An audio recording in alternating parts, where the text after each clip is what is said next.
I shall go to college tomorrow and he will come along with me. You shall leave the room at once. अब इसमें से कौन सा sentence ठीक है और कौन सा गलत है, अगर आप ये जज कर पा रहे हो तो फिर तो आपको इस वीडियो का रिक्वायरमेंट नहीं है। लेकिन अगर आपको कन्फ्यूजन हो रहा है कि इसमें से कौन सा सेंटेंस ठीक है कौन सा गलत है, तो ये वीडियो आपके लिए बहुत बेनिफिशियल होने वाली है। Hello guys, welcome back to my channel. I am Bhumika Chandna and आज मैं आपके लिए वीडियो लेके आई हूँ विल एंड शेल के टॉपिक पे। एंड अगर आप इस वीडियो को पूरा देखते हैं तो ये विल शेल में जो कन्फ्यूजन रहता है ना, वो हमेशा के लिए क्लियर हो जाएगा। अब जनरली बोला जाता है कि विल और शेल का डिफरेंस ये होता है कि विल को तो हम किसी के साथ भी यूज़ कर सकते हैं, फर्स्ट सेकंड थर्ड पर्सन के साथ। चलिए पहले मैं आपको बता देती हूँ कि पर्सन क्या होता है। फर्स्ट पर्सन होता है, अब बेसिकली हम लोगों के बीच में कॉन्वर्जेसन हो रही है, तो दो लोग हुए, ठीक है। उस कॉन्वर्जेसन में एक तो होता है फर्स्ट पर्सन, जैसे कि मैंने बोला अपने बारे में, तो मैं या हम बोल रही हूँ मैं, तो इसका मतलब है मैं हूँ फर्स्ट पर्सन। मैं आपसे बात कर रही हूँ, आप हैं सेकंड पर्सन, तो मैं आपको क्या रेफर करूँगी, यू, और अपने को बोलूँगी आई या वी। एंड अगर हम थर्ड पर्सन के बारे में बात कर रहे हैं, जैसे कि ही, शी, इट, दे, तो फिर नॉर्मली वो लोग हो गए थर्ड पर्सन। जैसे कि मैंने आपको वीडियो के स्टार्ट में दो सेंटेंस बोले थे, अब उसमें से वो दोनों सेंटेंसेस ही ठीक थे। आप जानते हैं क्यों? क्योंकि शैल और विल के बहुत सारे रूल्स होते हैं, और बहुत सारे तो नहीं बोलूँगी, दो तीन तो हैं, और वो बहुत कॉन्ट्रडिक्टरी हैं। जहाँ पर आपको ये तो बोला जाएगा कि आई को आपने या फिर वी को आपने यूज़ ही करना है शेल के साथ, और आप बाकी जो है ना सेकेंड एंड थर्ड पर्सन, इनको शेल के साथ यूज़ ही नहीं कर सकते।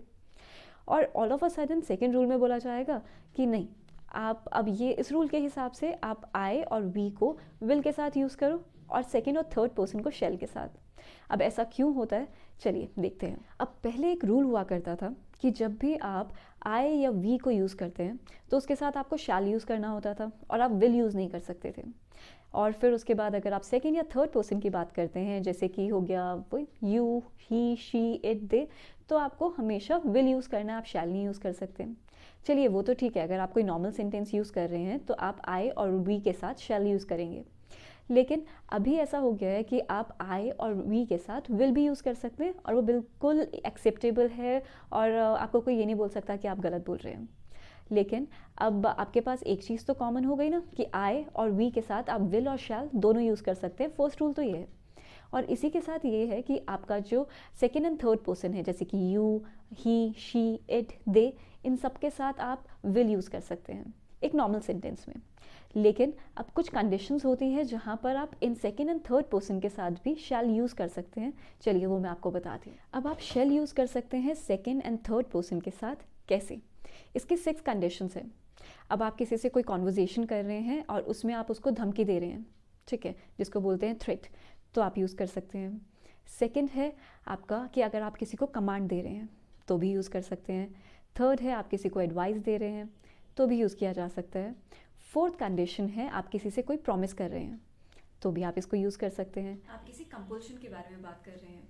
और सिक्स कंडीशन है डिटर्मिनेशन। आप अपना कोई भी डिटर्मिनेशन है उसके बारे में किसी से बात कर रहे हैं, मैं डिटरमाइंड हूँ, मैं ये इस टाइम तक कंप्लीट कर लूँगा इस काम को, तब भी आप इसको यूज़ कर सकते हैं। तो चलिए इसके कुछ एग्जाम्पल्स देख लेते हैं। फर्स्ट एग्जाम्पल है you shall leave the room at once. अब ये है कमांड, आप किसी को ऑर्डर दे रहे हैं और यहाँ पर मैंने यू के साथ शैल यूज़ कर दिया, जबकि यू तो सेकेंड पर्सन है, इसलिए यहाँ पे मैं शैल यूज़ कर रही हूँ और ये बिल्कुल करेक्ट सेंटेंस है। सेकेंड एग्जाम्पल है I will punish you. I will punish you का मतलब हुआ कि मैं आपको पनिशमेंट दूंगा, और ये है एक तरह का थ्रेट, धमकी, और यहाँ पर मैंने आई के साथ विल यूज़ किया, जो कि नॉर्मली हम यूज़ करते हैं, जो मैंने आपको फर्स्ट वाले उसमें भी बताया था रूल में। बट हमने जो इससे पहले वाला सेंटेंस मैंने आपको एग्जाम्पल दिया था उसमें यू के साथ शेल यूज़ किया क्योंकि हम कमांड दे रहे थे। तो अगर ये 6 कंडीशंस फॉलो हो रही हैं फिर तो आप यू, शी, ही, इट, दे, इन सब के साथ शेल लगा सकते हैं, और आई के साथ और वी के साथ विल ही लगाना पड़ेगा। और अगर ये कंडीशंस फॉलो नहीं हो रही है, एक नॉर्मल सेंटेंस आप बोल रहे हैं, तो उस पर फिर आप आई और वी के साथ विल और शेल दोनों लगा सकते हैं।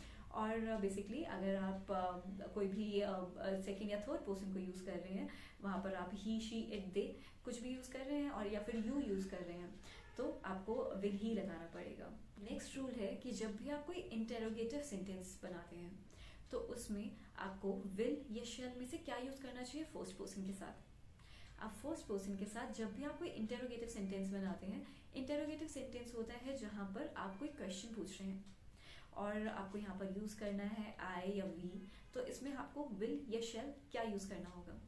तो यहाँ पर हमेशा एक चीज याद रखिएगा कि जब भी इंटेरोगेटिव सेंटेंस है और आप यहाँ पे फर्स्ट पर्सन को रेफर कर रहे हैं तो आप हमेशा यूज करेंगे शैल I go, shell I come in madam. Normally आप इसी तरह के क्वेश्चन बोला करते थे स्कूल टाइम पे, आप याद कीजिए, जैसे कोई क्वेश्चन पूछते थे तो आप बोलते थे shall I go to the washroom ma'am. Basically ये एक करेक्ट इंग्लिश है, लेकिन हम काफ़ी बारी कैन भी यूज़ करते हैं, वो थोड़ा डिफरेंट है। आगे जाके मैं कुछ और पार्ट्स लाऊंगी इस वीडियो के जिसमें कैन को शुड वुड सब कुछ इंक्लूडेड होगा, सब चीज़ों का कन्फ्यूजन दूर करने के लिए। लेकिन अभी हम बात कर रहे हैं विल और शैल की, तो आप हमेशा जब भी फर्स्ट पर्सन यूज करेंगे तो याद रखना कि शैल से ही आपका क्वेश्चन स्टार्ट होना चाहिए। अब इस लास्ट रूल से ही मिलता जुलता एक और रूल है। आप कभी किसी को सजेशन दे रहे हैं और उससे क्वेश्चन भी पूछ रहे हैं। अब मतलब आपका एक इंटेरोगेटिव सेंटेंस है जिसमें आप सजेशन दे रहे हैं किसी को, जैसे shall we go to the boss and talk to him. अब यहाँ पर आपने क्या बोला, क्या हमें बॉस के पास जाना चाहिए और उनसे बात करनी चाहिए। तो आपने किसी को सजेशन भी दिया कि हमें बॉस के पास जाना भी चाहिए और उनसे कहीं ना कहीं आप ये भी पूछ भी रहे हैं, अपने ही सजेशन से रिलेटेड सजेशन दे भी रहे हैं और एक क्वेश्चन भी पूछ रहे हैं। तो आपने यहाँ पे क्या किया, शेल से स्टार्ट किया। तो जब भी आप फर्स्ट पर्सन जैसे कि आई या वी यूज करेंगे और आप किसी को सजेशन देंगे इंटेरोगेटिव सेंटेंस के बेसिस पे, तो आप वहां पर शैल ही यूज करेंगे। अब आप किसी भी सेंटेंस को स्टार्ट करते हैं लेट अस या फिर लेट्स के साथ, कोई इंपेरेटिव सेंटेंस को आप स्टार्ट कर रहे हैं, उसके बाद आपको क्वेश्चन टैग डालना है, सामने वाले से पूछना है हमें ऐसा करना चाहिए कि नहीं। तो उस टाइम पर आप इसको सेंटेंस को ऐसे बना सकते हैं जैसे कि let us go to the party shall we. अब हमने यहाँ पे क्या किया, सामने वाले को बोला कि चलो पार्टी में चलते हैं, हमें पार्टी में जाना चाहिए, शैल वी, उससे क्वेश्चन भी पूछ रहे हैं। लेकिन यहाँ पर हमने शेल से स्टार्ट नहीं किया, shall we go to the party नहीं बोला, हमने बोला let us go to the party shall we. अब यहाँ पर क्या डिफरेंस है कि आपने एक इंपेरेटिव सेंटेंस लिया और उसको स्टार्ट कर दिया लेट्स के साथ या फिर लेट अस के साथ, और उसको जब आपने आगे जाकर एक क्वेश्चन फॉर्म में कन्वर्ट किया कि आपने सामने वाले से क्वेश्चन भी पूछ लिया कि हमें ऐसा करना चाहिए, तो उस सेंटेंस को बोलने के बाद सामने वाले से आप क्वेश्चन पूछ रहे हो और तो यहाँ पर आप यूज करेंगे shall we, shall I. Okay, तो लास्ट रूल ये था। तो ये थे कुछ रूल्स विल और शैल से रिलेटेड। अगर अभी भी आपको कोई कंफ्यूजन है और या फिर कोई क्वेश्चंस हैं, सजेशंस हैं वीडियो से रिलेटेड, तो काइंडली उन्हें कमेंट बॉक्स में ड्रॉप कर दीजिएगा, मैं सबका आंसर भी दे दूंगी। एंड मुझे बेसिकली अगर पता चलेगा कि आपके लिए और क्या वीडियो बनानी है और किसी चीज़ में अगर आपका कन्फ्यूजन है तो आप वो भी बता सकते हैं। एंड प्लीज़ इस चैनल को सब्सक्राइब कर दीजिएगा और साथ ही साथ वीडियो को लाइक कर दीजिएगा, जिससे मुझे पता चलेगा कि आपको वीडियो अच्छी लगी, तो मैं इसी तरीके की और कुछ वीडियोस आपके लिए लेके आऊंगी। So without taking any more time of yours, I am signing off. Stay tuned and don't forget to like, share and subscribe my channel.